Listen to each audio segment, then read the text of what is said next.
Championship, how it went. 49ers lose not one, but another quarterback. You guys will find out all about that after this.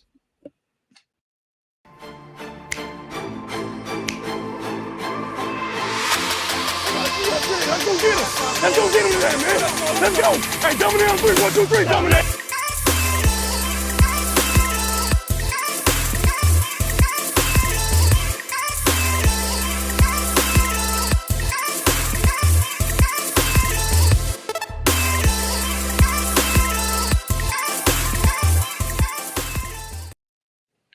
Welcome back to another episode of Clutch Gene Sports. I'm with my boy Rohan. How's it going, Rohan? Hey, we doing good, man. How are you? I'm doing great, man. I can't complain, Work, podcast, work, podcast, football. Can't complain, man. Hey, you can't complain because it's football and we love football. And I mean, football never stops. It's the off season. It's unfortunate, but we got to keep going. So that's how it is. But yeah, man, it's been a whirlwind, let's say, of a weekend with the way that this game went. It literally seemed like we lost 3 lives just watching it. And now we're back at it. It felt weird, man, because first drive of the game on offense, like play 6, play 5, whatever, Brock Purdy goes down, right? Or it might have been play 6. He goes down with injury. Yeah, 6 play.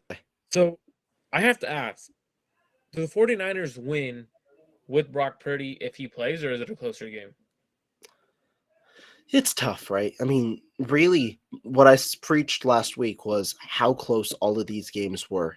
Really, it really matters on what really happens in this game. That's the biggest what if, what happens.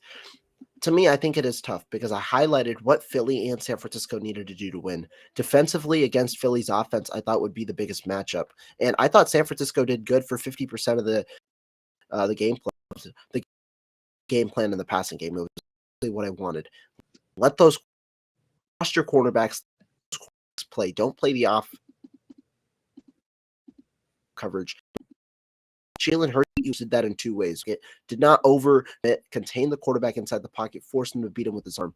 2, they let the quarterbacks play. They played good coverage and sustained coverage for multiple seconds because those cornerbacks were up in the receivers' faces, and it was a really, really good job by them. Great play there. I liked it. In the running game, though, however, those issues I thought were highlighted. I said the 49ers were probably going to have a problem with the way that Philadelphia schemes their offense in the run game just because of how powerful the offensive line is, how good the running back is, and how important the RPO system and Jalen Hurts is to that rushing attack. All 3 factors were important because we saw what Philadelphia did. I don't care about 3.6 yards per carry. People talk about it. When you run the amount of times that Philadelphia ran, there's your running times 35 times.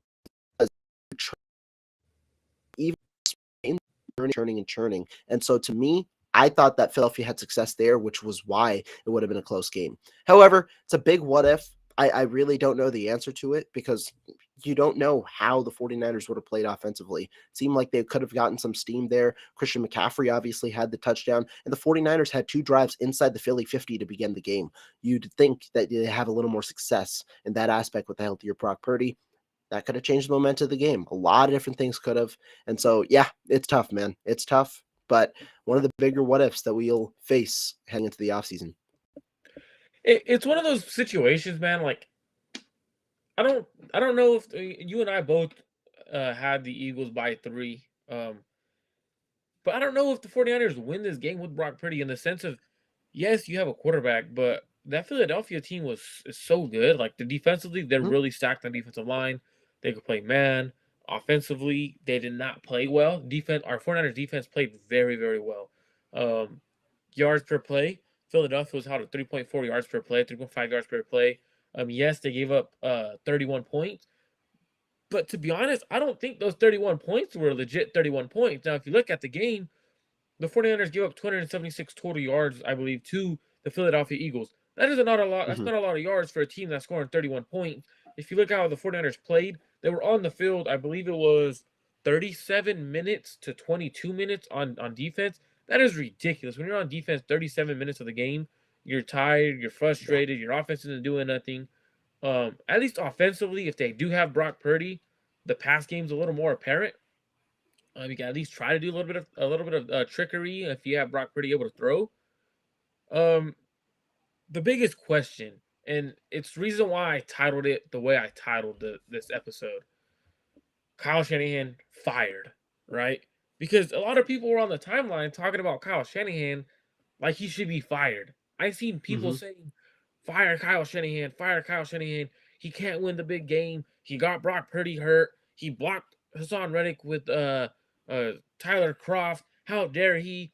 He needs to be fired. Own up to your mistakes, or in the even someone in the chat. I believe it was Fable JVC. Shout out to JVC for being in the chat. He said, "Fire Kyle." Nah, trade him. Um, I don't know if I would trade Kyle, fire Kyle. I think that's outrageous. What do you think on this, Rohan? I don't cuss. Don't. This is pure bullshit. It's pure bullshit. I don't know. I don't know what You know what? is I'm going just on. I've thought about that right now, Rohan. I've never heard you cuss. Yeah, man. I mean, you definitely haven't. I don't cuss. We went Definitely to not on dinner. no Went to show. dinner, and I'm pretty sure I never heard Rohan cuss. That's crazy. Yeah. But no, it sucks. I mean, I don't know the discourse. Kyle Shanahan had his best coaching year in 2022. He's the coach of the year. You're telling me after the amount of praise that you had for Kyle Shanahan for 9 weeks, you're going back to the discourse you had in week 2 when you said fire Kyle, fire Kyle. I feel like there are a lot of people who have been waiting for this moment from Kyle Shanahan, waiting for just one moment where they can finally go back to the discourse they want to talk about, where they could talk about firing Kyle Shanahan because they don't like him. A lot of people don't like Kyle Shanahan. In fact, I went on a show with Raj and his co-host. His co-host isn't a big Kyle Shanahan fan. And so I normally stay, it's not that I wasn't level-headed because I provided my response, but I mean, we had a good friendly discourse, a good friendly argument about Kyle Shanahan because he doesn't think Kyle Shanahan's the answer as a head coach. He thinks he's a good offensive coordinator. No, man. Look, Kyle Shanahan, when you talk about head coaches, what do you need? You need leadership. Players in the locker room, they love to play for Kyle Shanahan. That's something clear. Players outside of the locker room, they want to come to San Francisco. Offensive players want to play with Kyle Shanahan. Defensive players like what Kyle Shanahan has done, not only with himself, but with his coaching staff, and want to come to San Francisco to play for Kyle Shanahan. Everybody who comes to San Francisco has said, this is the best place I've been. They love it here in San Francisco. There's a reason why. Kyle Shanahan has instilled a culture, and I love that comment too. But overall, has he made mistakes? Is he prone to criticism? Of course, you got to criticize him when you criticize him. But to say that Kyle Shanahan should be fired, tell me who you would replace him with. Really, honestly, there aren't many better coaches in the NFL than Kyle Shanahan. And there's a reason that if he even got fired, every single team that has a head coaching possibility, or even some that don't, they are going straight after Kyle Shanahan because of how valuable he is, not only with his offensive acumen, but also as a head coach and a leader. I absolutely agree with you. So this question by Fable JVC. The reason why I'm reading I like it is this because question. he said earlier he said that no, don't fire him, trade him. So do you guys like winning Super Bowls? Do you think Kyle is going to win a Super Bowl here? So I'm gonna straight up and say, yeah, I want to win a Super Bowl. Do I think the 49ers are going to win a Super Bowl with Kyle here? Absolutely. Kyle Shanahan, and this is, I'm going to put it this way. Kyle Shanahan just took a young rookie, dude that should have probably been an undrafted free agent. But Kyle took him at that last pick because he didn't want to have to go fight for him as an undrafted free agent to a damn NFC Championship and in his rookie year. Are we kidding? Are we serious right now? Well, like, are we serious right now? People, and it's not just, and I appreciate the comment, I appreciate the dialogue, Fable, but it's not just you. It's a lot of people on Twitter that are saying, fire Kyle, get rid of Kyle. Who are we going to replace Kyle with? Kyle was one of the more innovative offensive minds in the NFL. A lot of teams are actually trying to run the Kyle Shanahan system, which isn't Kyle Shanahan's system. It goes farther back. It goes back to the Bill Walsh, the Mike Shanahan era, where Mike Shanahan kind of took that Bill Walsh offense and kind of made it his own. Put some little twist on it. And same thing with Kyle's done. He's put a lot of twist on it to make it his own system. So I think it would be ridiculous to fire Kyle Shanahan. A lot of people are saying fire him. I disagree. I think he is a coach that many people play for. Many people have came to the 49ers to play for example, and he's been very public about it. Richard Sherman, he came out and said, I came to the 49ers because they had Kyle Shanahan, they had a quarterback in Jimmy Garoppolo. At the time, that was the wrong answer by Richard Sherman. He thought Jimmy was the answer. Um, but he said he felt like he could come and win a Super Bowl with Kyle Shanahan at the head coaching position. I think I'm staying with Kyle Shanahan. I don't get the fire him. People are blaming him for the play. Is that Kyle Shanahan's fault for that play, Rohan? You're talking about the Tyler Croft one? The Tyler Croft that ended up getting him. It ends up didn't get. I don't think it got Brock Purdy injured. People say that play got him injured, but I'm gonna answer that right after you, and I'm gonna explain why that play did not get him injured. Okay. Me personally, I'll talk about this. Is Kyle Shanahan to blame for that? It depends. If you're talking about that specific play, without any context, if you're talking about that specific play, it seems logical that you don't play your second tight end on one of the best pass rushers in the NFL. So yeah, of course, blame Kyle, but then add context to it. Why was that the formation? The 49ers are trying to show that they are trying to run the football. They're trying to show, because when you are under center, you have the power of faking the run, running the football, or passing the football, right? You have a variety of options, and that is what confuses defenses. That's why Kyle Shanahan is able to do what he does. And so there, on the play action itself, that's what the purpose was of having that specific matchup.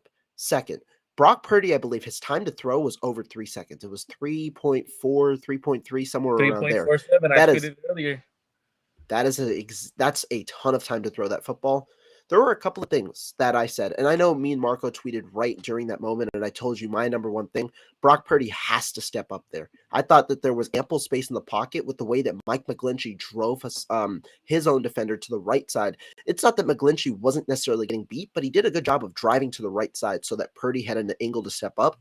I personally thought Purdy could have stepped up right at the top of his drop, step up, and then throw that ball with anticipation.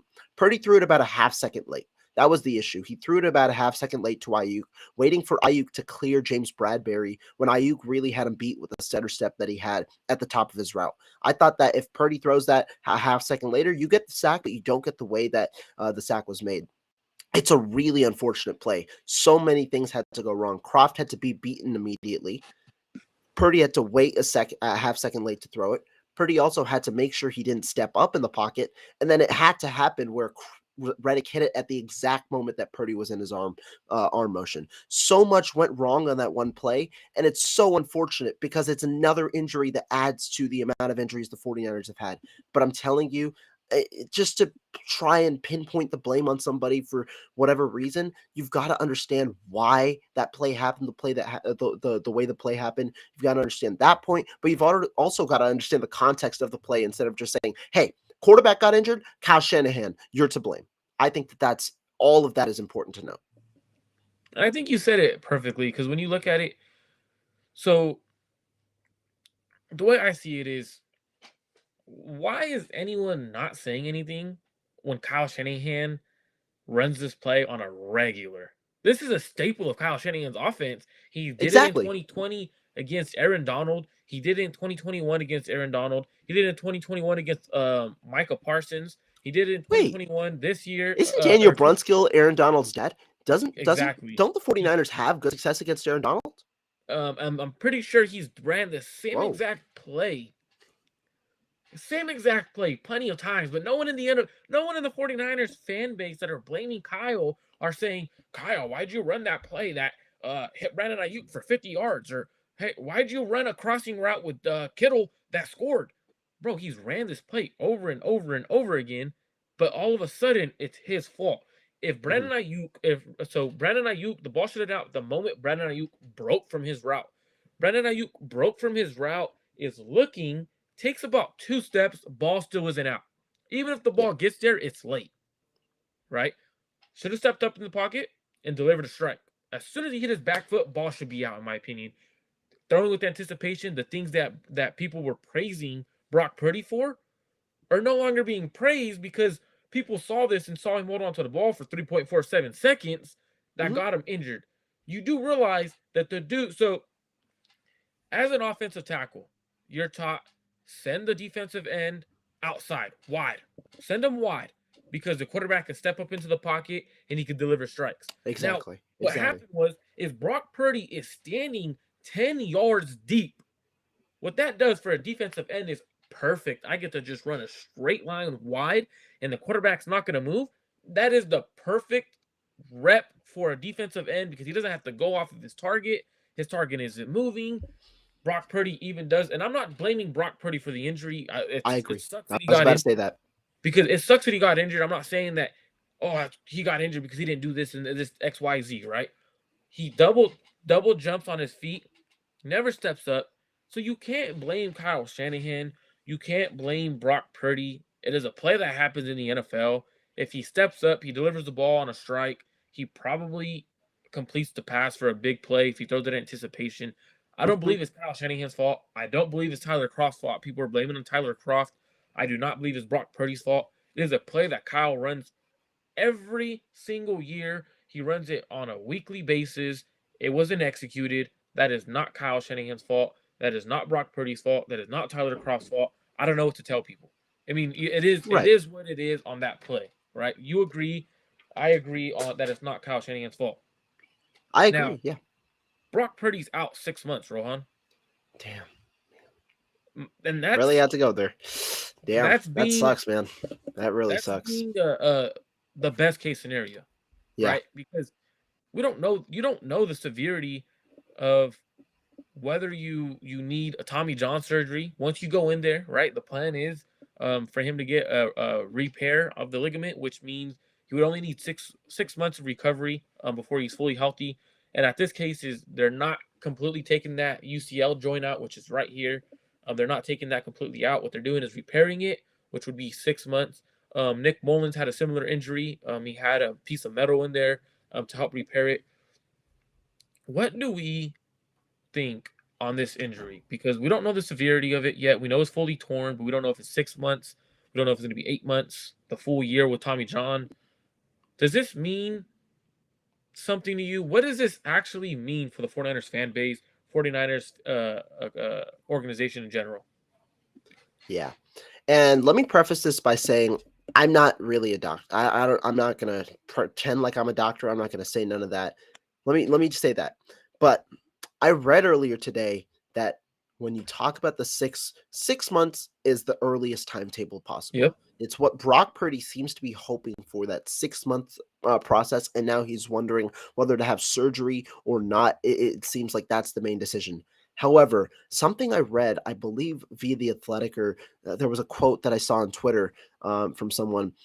One of the doctors said that the issue is after the 6 months, there may be lingering soreness, which is the biggest thing, because when you have that soreness in your arm, on top of not necessarily having the strongest arm strength already, I feel like that it's just so unfortunate for Brock Purdy because we don't know right now how his arm's going to be. And my immediate thought was, okay, 6 month timeline is the earliest. Even if, let's just say we go with the 6 month timeline.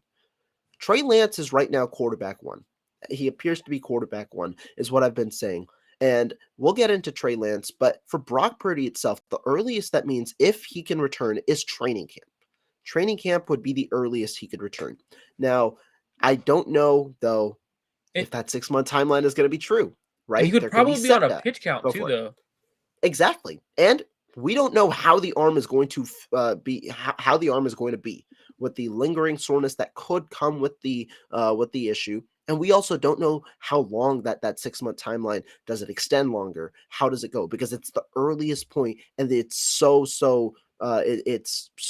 like recent that we don't know exactly what's going to happen in the future. So the unfortunate situation right now is Brock Purdy, while he hopes to likely play week 1, might not have as many practice reps going into this offseason as you'd want from a quarterback looking to develop. And the second part that I'm going to talk about is, what are the ramifications of that? Like I said, Trey Lance right now is appearing into the offseason as quarterback one. Why? He's the only healthy quarterback on the roster. There is no other choice. Lance confirmed today that he is 3 or 4 weeks away from being fully cleared, which means he intends to be 100% going into OTAs, which is great because it doesn't seem like he would be on a pitch count in training camp, which is a good sign for him. Right now, my anticipation for the 49ers going into it, and we'll talk about the quarterback situation right now, or for a little bit, is that Trey Lance enters as quarterback 1 and then continues on in training camp, and then him and Brock Purdy will obviously split reps. But the biggest thing about it, actually, before I talk about the biggest thing, I want to get your thoughts on it. I think it's hilarious because we got Fable JVC and Steve-O going at it in the chat. Shout out to both Yeah, I of love you. the con. I love it. the back and forth conversation. Their conversation they're having is about like the situation and like Kyle Shanahan winning and whatnot and stuff like that. But for me, I think the injury sucks because I 100% believed and 100% would say it was going to be a quarterback competition 100%. I don't think the 49ers were going to win the Super Bowl with Brock Purdy, and it sucks to say that as a 49ers fan because you sound like, oh, you don't believe in your team. But I just really believe that once you get to the bigger stage, the little things for quarterbacks matter, right? Like it's the little thing that as a rookie quarterback, I think you lack the little bit things, the little things that the Jalen Hurts might be able to do, the Patrick Mahomes or the Joe Burrow might be able to do at that level, right? That doesn't mean he's not a good quarterback. But for me, I thought it was going to be a full-blown quarterback competition between Trey Lance and Brock Purdy. The reason why, let me explain, because I'm going to have someone say, you are ridiculous, Marco, you don't know what you're talking about, because Brock Purdy played much better football. There's this thing called roster politics. Whether you want to believe it or you don't, what happens is the 49ers traded up to get Trey Lance. Traded 3 picks. They're not going to give up on him. They won't give up on him. I pretty damn sure trading that much that much of your future away, you're paying the guy a lot of money. They wouldn't give Forget up about that. If you're talking about salary cap as well, you are going to lose money if you trade Trey Lance. He has a dead cap hit of about 11 million, I believe, and his cap hit for the year is 9 million. So you're spending 2 million more to get a guy off your roster. That's how that is that logical, guys? Is that logical? And I mean, I believe if you trade him post June 1st, I believe it's less. But even then, what team wants to get a quarterback after June, right? You want to get him right away so we could get into OTAs. He could do all that little things with your offense, get to be familiarized. But the whole time I thought it was going to be a quarterback competition. I never thought it was Brock Purdy's job to lose. I never thought that was the case. I thought Brock Purdy could potentially put himself in a better situation where he gives himself a better argument. But the 6-month injury, what it does is not only does it open the window for Brock Purdy or to have to recover and opens up a bigger window for Trey Lance because now we did hear, we'll talk about it a little bit, Trey Lance is back for OTAs. He's going to be fully back, ready to go, right? So for me, it's one of those ones where we're looking at things and we're wondering what goes on with the 49ers in the sense of their quarterback situation. I know you might have people in the chat appreciate every single one of you guys cannot talk today for being in the chat, but I didn't think he was the answer. And I would tell Rohan this almost once a week, or people that would message me. I did not think he was the answer. You talking about Brock? Sorry. Yeah, Brock. Yeah. Okay, continue. And the reason is the little things. Doesn't step into the pocket when he has a big enough pocket to step into. Instead, he would rather bail to the left for some odd reason, always to the left. Arm strength. I was afraid of his size in terms of he got hit and then ended up having bruised cartilage and was banged up. Just little things, and then this arm injury now. And when you have the lack of arm strength, getting a shoulder surgery, elbow surgery, anything on your arm, you're gonna lose a little bit of that arm strength. You might get a little stronger, but that's rare. So for me, I think the 6-month injury really deflates the 49ers in the sense of allowing a quarterback competition, a true blown out quarterback starting in OTAs where everyone is splitting reps. So for me, it's one of those ones where I really want to see the 49ers get him back and allow it to be a competition. And again, I'm going to say thank you everyone for being in the chat. Make sure you guys subscribe to both channels, Clutch Gene Sports. I see a lot of you guys from the Clutch Gene channel. Make sure you guys subscribe to Rohan's personal channel as well. We really appreciate you guys for being in the chat. Rohan, talk to me, my man. Trey Lance Like I supposed to be said, back. yeah, this is the bigger part. Go for it. What's the scenario on what you think's gonna happen? Trey Lance is back. He said today, I'll be back 100% for OTAs. Do you think the 49ers roll with Trey Lance, or do they go and trade for a quarterback? I think that when you talk about the situation, you've got to really factor in everything. There's been a lot of Tom Brady talk, a lot of maybe even Aaron Rodgers talk, veteran quarterbacks. So when you talk about veterans, obviously, if you're bringing in that veteran like that, you want them to obviously take over and start. And I don't think Kyle Shanahan would be opposed to that.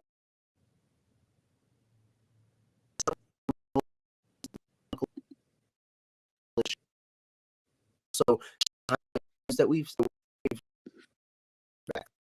to get a Super Bowl, he personally may be more comfortable with a guy that he do it in his system.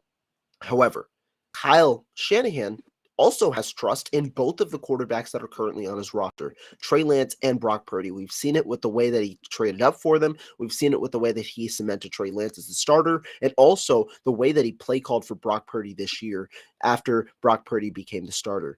Additionally, the most important factor, salary cap. It's going to be at $224.8 million. That means the 49ers currently have about $16 million in salary cap for 2023. They have 18 free agents to sign, having 25 free agents on the 25 free agents really that they have to account for. 16 million in cap. You've got guys, key players like Azeez Al-Shire, Jimmy Ward, Charles Omenihu, Emmanuel Mosley, Samson Ebukam, and I can go on and on. A good amount of defensive linemen are free agents. Some key players, Mike McGlinchey even is a free agent. You gotta amount for all of those. And so going for one of those veterans essentially eliminates a majority of the free agents that you can retain. Additionally, with the amount of money, Tom Brady, Ian Rappaport said it yesterday. Brady is not going to come to the 49ers on a cheap salary. He wants the regular money that he's going to get. That means $30 million being anointed to Tom Brady. The 49ers don't have $30 million. The solution to that could be creating money in the future by restructuring contracts, but there are only a couple of contracts the 49ers could restructure, such as Trent Williams and a couple of their bigger contracts, but it's unfavorable for the 49ers in a situation that they haven't really been willing to do because of how unfavorable it is when you go to the future, pushing money into the future, and teams have seen the ramifications of that. Additionally, when you combine it all together, the 49ers built this quarterback situation on rookie contracts. Why? Because in the last 6 Super Bowls, there has been at least one quarterback on a rookie contract that has been the starter going into that Super Bowl. In the last 5, there's a reason why those teams see the success, because you are able to compile a roster of talent around such a cheap quarterback room. To me, that's why I think Trey Lance goes into the year as starter, at least goes into the offseason, as the starter. However, Brock Purdy's injury adds a tangle to it because you initially had Trey Lance and Brock Purdy going to be the two guys that were going to be entangled in that competition. Brock Purdy, though, will not be in the offseason. He will not be a part of the OTAs. He is only going to, at the earliest, be a part of training camp. You need another quarterback in there now. And so that means the 49ers are going to have to go out and sign a veteran quarterback, but a backup level quarterback. And there are a good amount in this class: Teddy Bridgewater, Andy Dalton, amongst a few, Jacoby Brissett, if he doesn't get starting level money. There are a lot of solid, capable backup level quarterbacks in this upcoming free agency market. The solution for me, I wrote about it today, accounting for everything. Lance goes in as quarterback number 1 of the offseason. You sign a backup, and then when Purdy is ready, be it at the beginning of training camp or be it at the beginning of the season, you roll in with those 3 quarterbacks. And given that Purdy is only $900,000 and Lance is only $9 million, you should still have one of the cheaper quarterback rooms in the NFL. Yeah, and I think a couple quarterbacks I'll throw out there in the names of that I really like. You could try to bring in a guy like Jacoby Brissett, Andy Dalton. It might cost a little bit more to bring those guys in, but the way the 49ers quarterback situation has gone, you might have to do it. Like, realistically, you might have to do it because These quarterbacks haven't shown they can stay healthy. That's true. I know a lot of people say that about Trey Lance. Same could be said about Brock Purdy. He's had 2 injuries already in his 7 starts. Same could be said, right? So that's an issue. Now, what I would like to see Kyle Shanahan do is you have Trey Lance back. Use OTAs and make them useful. I don't want to see any clips of him handing the ball off. Everything, yes, I know you have to, and you do your installs, you do your stuff in OTAs for the run game and everything. I would love to see everything be pass plays. Everything from Trey Lance is pass, pass, pass, pass, pass, pass, pass. And it's going to be annoying. Everything should be passed. He needs every rep he could get. It's true. It's true. The more he passes, the better for the 49ers organization in general. Whether Trey Lance is a guy or whether Trey Lance is not the guy. In order for the 49ers organization to know, you got to just let him be a quarterback. Stop using him as this guy who could run. Yes, he could run the ball, but it's not that, right? So what I would do is you have to just let him sling it, let him get used to it, give him the regular offense. They don't really run like the offense versus defense and OTA like they usually do. It's kind of more of just like a two-hand touch in a way. So for me, that's what I would do is let Trey Lance go in OTAs. Obviously, he's QB1 going into OTAs, but you have to let him throw. Now, do you think the front office still believes in Trey Lance? There we go. Do I think the front office still believes in Trey Lance? I do. I mean, I haven't seen a sign as to why they don't believe in Trey Lance at the moment. Look at what we've seen so far. If they didn't believe in Trey Lance, why would they anoint him the starter last year? Why would they let him go through after all the talk, all the arm fatigue and everything, which, I mean, well, if we're being honest, after some of it probably was true, after all that talk, they went into training camp. Trey Lance, quarterback 1. Start of the season, Jimmy Garoppolo's back on the roster. Trey Lance, quarterback 1. There hasn't been a waiver in trust in Trey Lance this entire time. Obviously, there's been less talk about Trey Lance and more about Brock Purdy since Trey Lance has suffered an injury. But you would expect that because Brock Purdy is the starting quarterback of the team. Trey Lance is in the background. You know he's not coming back, and they've shut it down a lot. I think the shutdown of Trey Lance I'm not going to say that furthers it because I'm not going to make any speculation, but the shutdown of Trey Lance is to indicate that they want him fully healthy for 2023.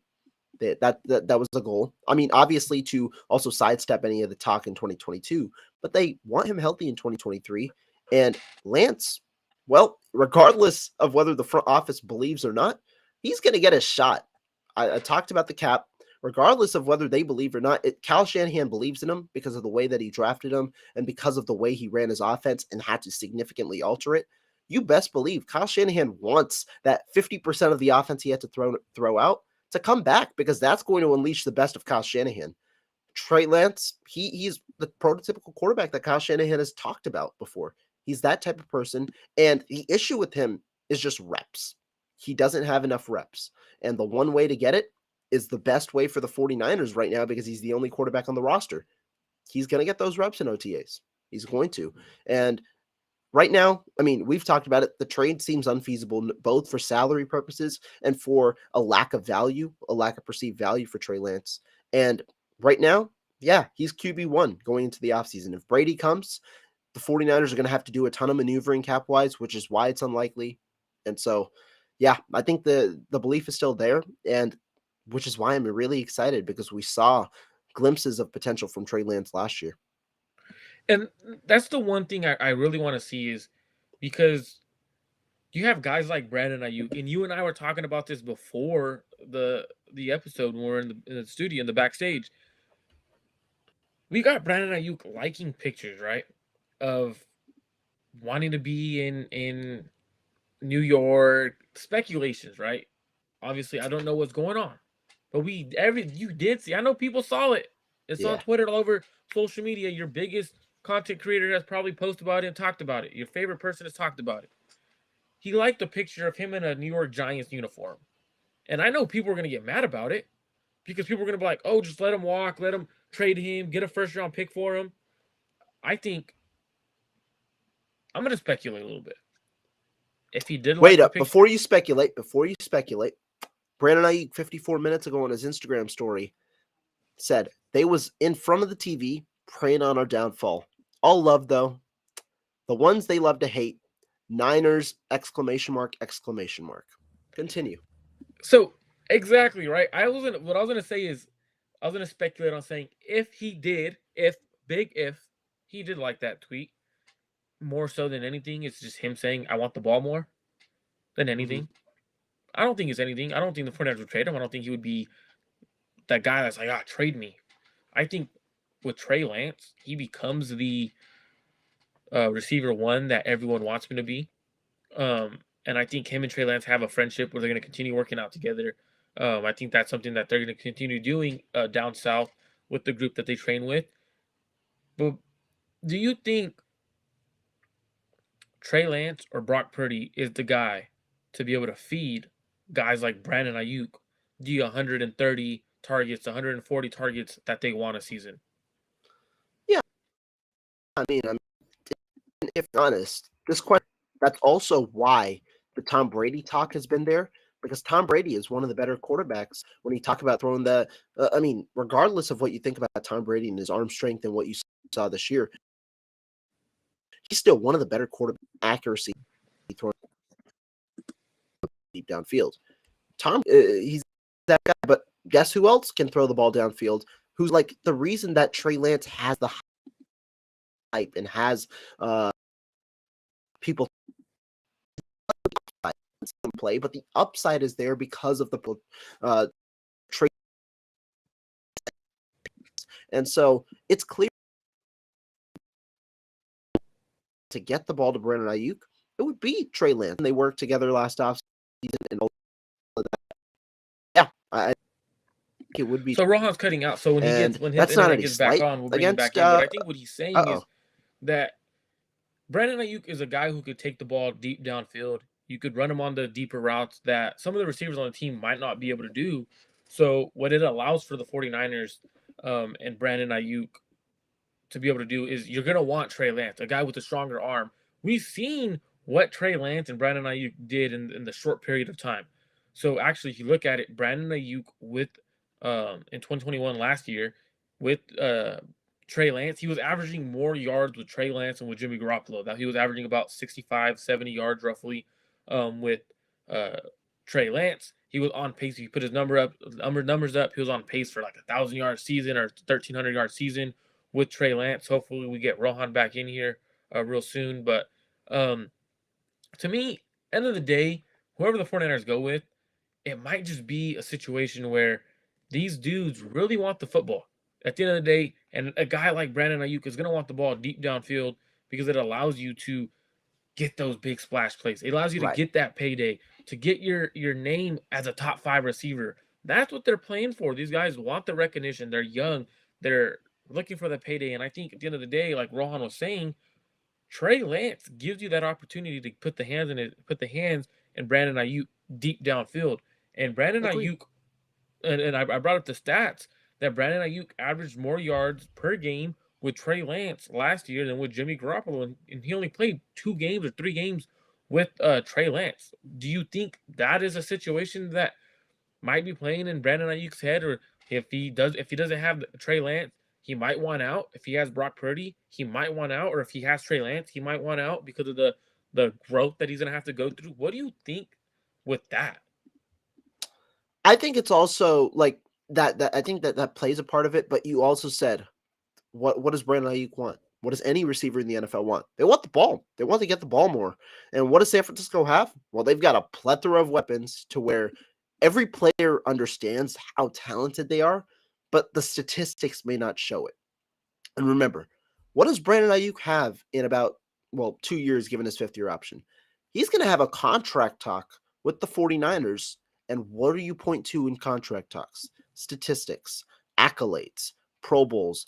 What did you do in your 3 years here? And those are all going to be talking points. And Brandon Aiyuk, obviously, in this system with the amount of weapons that there are, might not be able to get the amount of stats that he can normally get. Now, he eclipsed 1,000 yards this year, and I'm sure that it's all playing into his head, which could be a possibility. I'm not going to speculate for Brandon Aiyuk. It seems like he's going to stay with the 49ers. I mean, my personal thoughts, the 49ers won't move him. They own his rights, own a fifth-year option for Brandon Aiyuk, and he has proven that he can be that wide receiver one for the team. You saw it this year.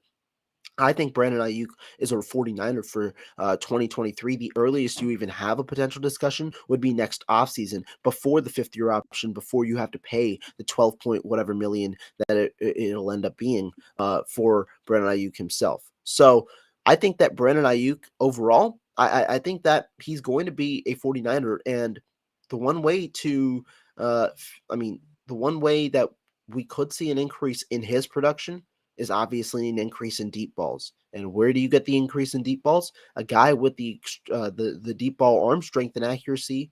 And Trey Lance, well, he's got the potential for it. Reps are important. You're going to need to go through the growth, and it might be some rough patches early on, which we hoped he'd overcome in year 2. Instead, that's going to happen in year 3. Yeah, and you go back to training camp, a lot of the big splash plays that Brandon Aiyuk had in training camp or OTAs or anything like that, they came from the arm of Trey Lance. He had a lot of Right. a lot of plays where he caught a deep ball. I remember he caught one over Emmanuel Mosley, caught one deep on Charvarius Ward where he burnt Charvarius Ward Yeah, right I on watched the that one. door. And a lot of those came from Trey Lance. So it's like, to me, I think the 49er fan base should be excited that Trey Lance is coming back. You should be also excited that you have a rookie quarterback, Brock Purdy, who could potentially push Trey Lance to that limit to see what he actually is, and a guy that you could actually win with. So either one of them, I think you could win with both of them. I love both quarterbacks. They're 49ers. At the end of the day, I'm a 49ers fan. And the best thing is Brock Purdy will be back. We're not saying he's not going to be back. He's going to be back. It's just a matter of when. Because I know someone just said right now, your title is such a clickbait. Purdy can still get guys the ball once he's healthy. We haven't said he can't. What we're talking about is that his injury plays a big factor in the 49ers offseason plans now, because a 6-month window, you don't know if he's going to come back fully healthy for training camp, because 6 months puts you right about that July time where you're looking at training camp. You don't know if he's going to be back. Do the 49ers trust Trey Lance to be the quarterback one coming into the season? Because at the end of the day, Brock Purdy could always have a setback on that injury. We don't know what that injury, how it's going to recover. We've seen it with 3 different quarterbacks get injured. So that's what we're talking about in the terms of the title, that this Brock Purdy injury changes a lot of different things, and it does a lot of different things to the 49ers. Now, the key thing, Rohan, 49ers lose Demeco Ryans to the Houston Texans. What do you think about that? The Houston Texans come in, they swoop up a great defensive coach. They are already planning on interviewing Bobby Slowick for the offensive coordinator position. Hell of a hire by the Texans, in my opinion. One thing they've gotten right is hiring Demeco Ryans. What are your thoughts on losing Demeco Ryans? How bad is it? Well, the loss, I think, has been a little less impacted because we understood Demeco Ryans was going to take a head coaching job for about the past week. And before that, we've heard Demeco Ryans himself say, I'm ready for the head coaching job. Kyle Shanahan understanding it. And then when you saw the post game, unfortunately, Fred Warner knew, man, it's his last game here. It was an emotional moment. Guys knew that Demeco Ryans was about to go. And regardless, though, it's a huge loss for the 49ers in that what Demeco Ryans brought to the team. Demeco Ryans really filled in a role from Robert Saleh, obviously with a talented group, but he excelled. He really excelled in the 2 years, and he's one of the smartest defensive minds I've ever seen in football. He is really, really talented at his job, and you saw that with the way that he played in the passing game against the Philadelphia Eagles, which is another very innovative scheme over there in Philly. And so Demeco Ryans, it's a big loss, not only because of what he's able to do talent-wise with his job, but also because of the leader he is and the developer that he is. We've seen an all-pro develop behind him, a near all-pro develop behind him in Fred Warner and Dre Greenlaw. We've seen Azeez Al-Shire, who Demeco Ryans could take to Houston, which we could talk about in a little bit.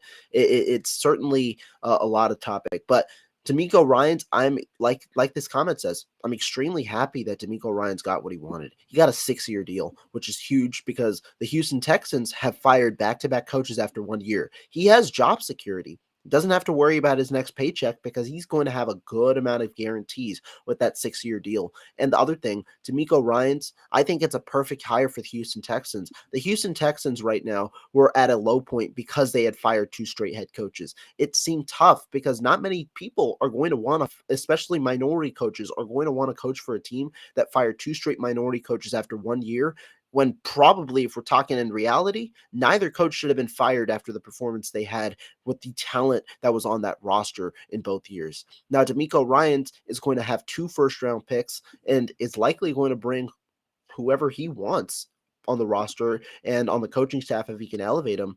But it leads to a lot of conversation in that regard. Demeco Ryans, though, it's worth it. The loss is huge, but it also, I'm not as worried about it as other people may be, because head coach Kyle Shanahan, the one thing he's done very well as a head coach is evaluate for his coaching staff and hire the right people.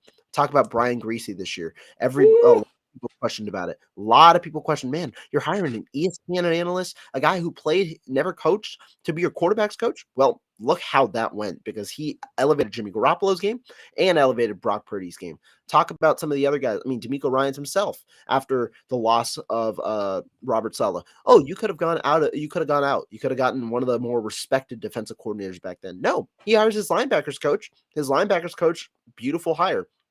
And so that's why I'm not necessarily worried. I'm also not worried because of the huge amount of talent that is available at the defensive coordinator position.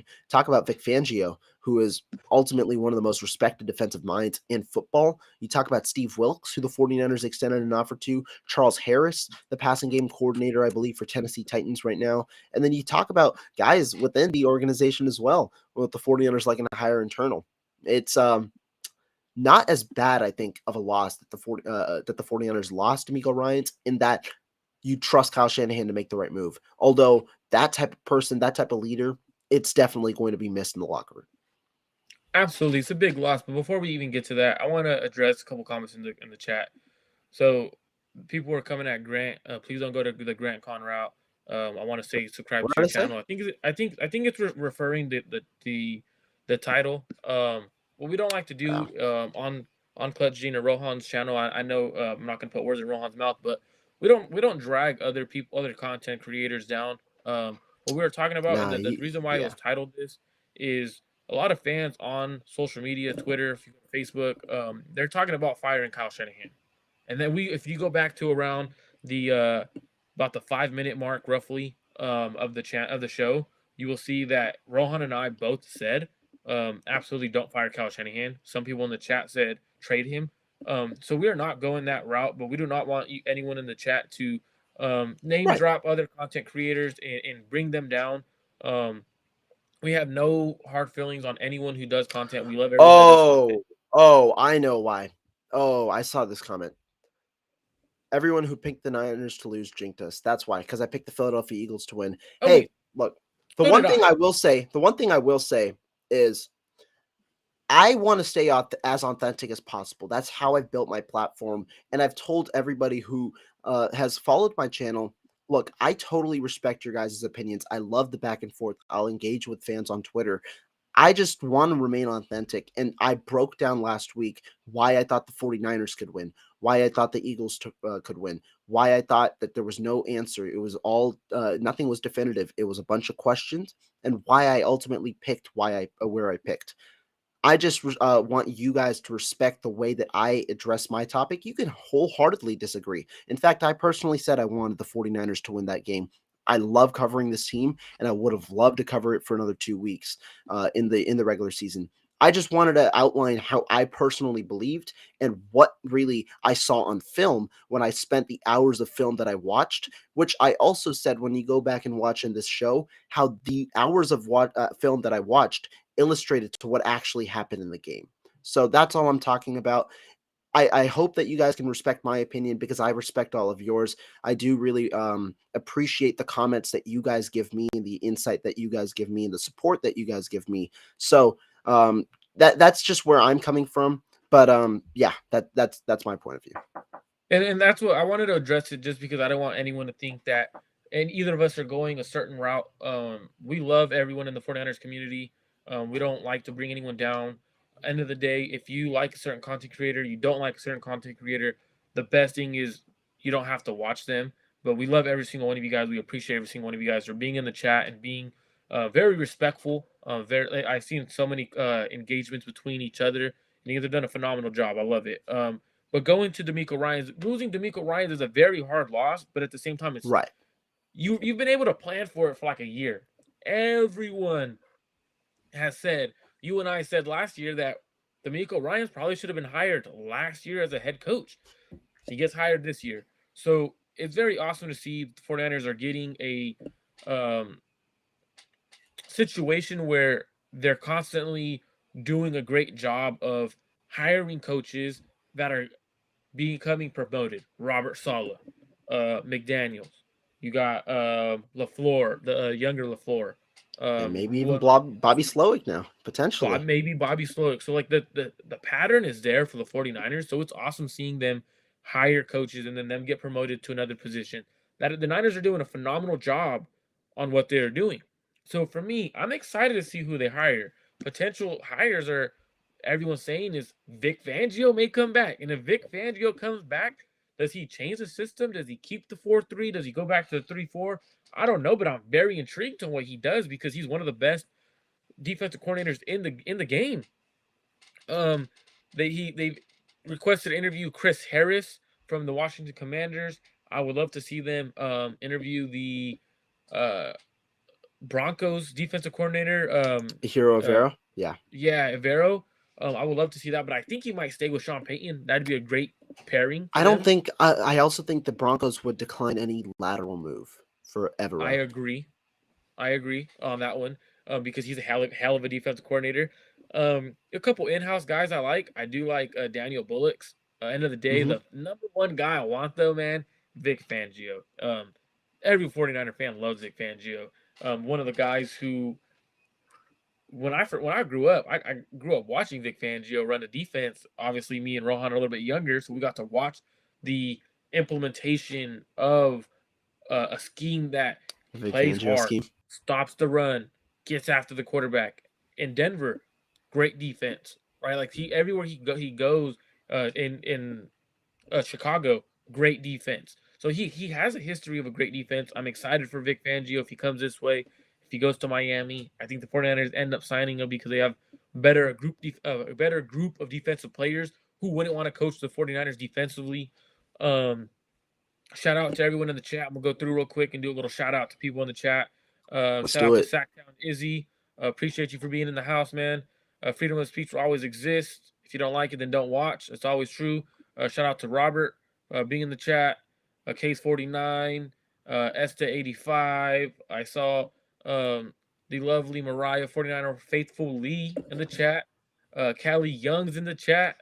We got L in the chat. I appreciate every single one of you guys for tuning in today. You guys have been phenomenal. If someone I missed, I know Steve-O was in here earlier. I don't know if he's still in here.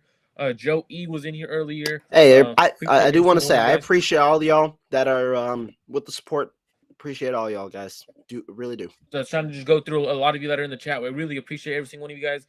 Defensive coordinator Rohan, if it's up to you, you got a blank check. You get to hire the defensive coordinator. Who do you hire?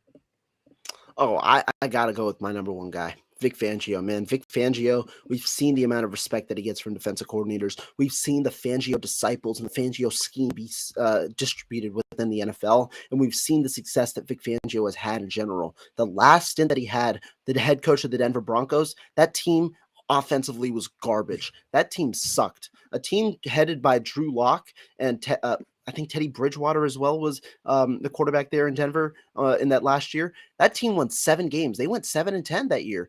Vic Fangio had a phenomenal defense. That's the reason they went 7-10, and he's a great schematic guy. I know a lot of people are worried about the 3-4 versus 4-3. Fangio has adapted. He has several fronts that involve the 4-3, even fronts that involve the wide 9 in his defensive scheme. And I think that he's just going to play to the 49ers' strengths. That's the type of level of defensive coordinator that Fangio is. It's just sometimes the personnel that he's been around involve obviously the 3-4. And so I think that that's important. I do think that Fangio is a guy who the 49ers will covet because Kyle Shanahan has a special relationship with obviously Vic Fangio. We saw him at 49ers training camp and at OTAs last year. We've seen the connection with Fangio. There's a reason that he took a year off. He wanted to get the best job possible. And there's also a reason why he waited instead of finalizing that deal with the Miami Dolphins. He wanted to wait to see if this San Francisco job was open. Fangio's the number one, but I've also want to share love to my number 2 option, Steve Wilks, because Wilks is a phenomenal defensive coordinator. I forgot I know. to mention Wilks. Yeah, I know Wilks has had some poor levels of success at some places, like his head coach in Arizona. But we saw what Steve Wilks did in Carolina this year. And Steve Wilks, the other part, similar to Demeco Ryans, what is Steve Wilks? A tremendous leader. And I think that if the 49ers want to go that route, they would be getting a great leader with them, which is something that Kyle Shanahan does like out of that defensive coordinator spot. You talk about Saleh, an energetic guy. You talk about Demeco Ryans, an energetic guy. Steve Wilks would fit that category, and he'd be a very solid defensive coordinator. But really, I think the 49ers get their pick of the crop because they are the best defensive coordinator position. They've now produced 2 straight defensive coordinators to head coaching jobs after just 2 years, or I think 3 years for Saleh. But no. After 3 years for Saleh, but 2 years and 3 years they've produced head coaching jobs for those guys. It's a best way for people to rebuild, and I think that Wilks or Fangio would be great. If you're talking external, Fangio would be my number 1. My number 1 is Vic Fangio as well. Steve Wilks, I forgot to mention him earlier. I'm surprised he didn't get the Carolina Panthers job with how he coached there. Not much there offensively, no quarterback. Defensively, he made them look very, very good. I was very shocked he didn't get that head coaching job, and they ended up going with Frank Reich. But I guess teams are starting to want to go offensively minded coaches. Hey, that's kudos to us. So now we have an extra guy who's on the market that could potentially be our defensive coordinator. If I'm the 49ers, there's no way I let Vic Fangio leave. The moment you interview him is the moment you sign him. I don't care what it takes. Jed York, I'm going to say it. Coaches don't count to the salary cap. Make sure you pay the damn guy. Pay him what he wants, right? Like at the end of the day, you got to do what you got to do to keep your team defensively stout. I think even if they hire Steve Wilks, so defensively they'll be great. The best thing about the 49ers, though, Rohan, is Kyle Shanahan gives his defensive coordinators, the luxury of doing what they want. Autonomy, he trusts exactly. them. Yeah. And it makes life easier. Like, I don't know if you ever had like a teacher or a coach or anything, but like when they have trust in you, you tend to do better because you're constantly not worried. Dang, if I mess up, my boss is gonna be so mad at me. Like you're playing free. Like that's the biggest thing with Kyle, with Robert Saleh. When people wanted him fired, he said nope. I trust him. Ends up becoming a great defense coordinator, a great head coach. I mean the way he's done with New York Jets this year. If they have a quarterback, they probably make it far in the playoffs because his defense was that good. And then you have just guys like Corey Unlin in-house that wasn't mentioned. I'm excited to see who they hire. Hopefully that happens before Thursday, which our next episode will be Thursday. So make sure you guys are subscribed to both channels, Clutch Gene Sports and Rohan's personal channel. We appreciate everyone for tuning in. Rohan, any last comments, last concerns, questions for anyone?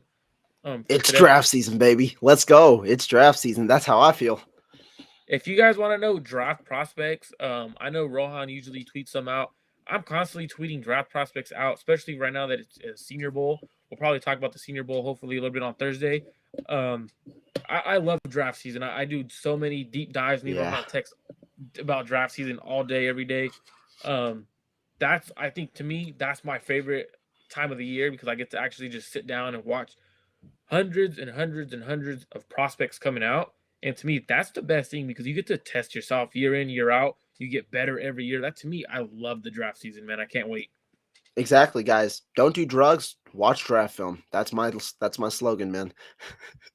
Don't do drugs. Watch the draft film. Hey, I love it. We'll go ahead and end it there. That's a great one. You guys heard Rohan. Don't do drugs. Watch draft film instead. Go out and watch your favorite draft prospects. Send them to me at Marco Mart 1205. Go ahead and send all your favorite draft prospects to me. I will go ahead and watch them. I'll give you guys some notes on them, what I think of them, where they might go, what teams they fit, if they fit the 49ers. I know if you do that to Rohan, he'll do the same thing to you guys. He'll give you guys a good feedback on them.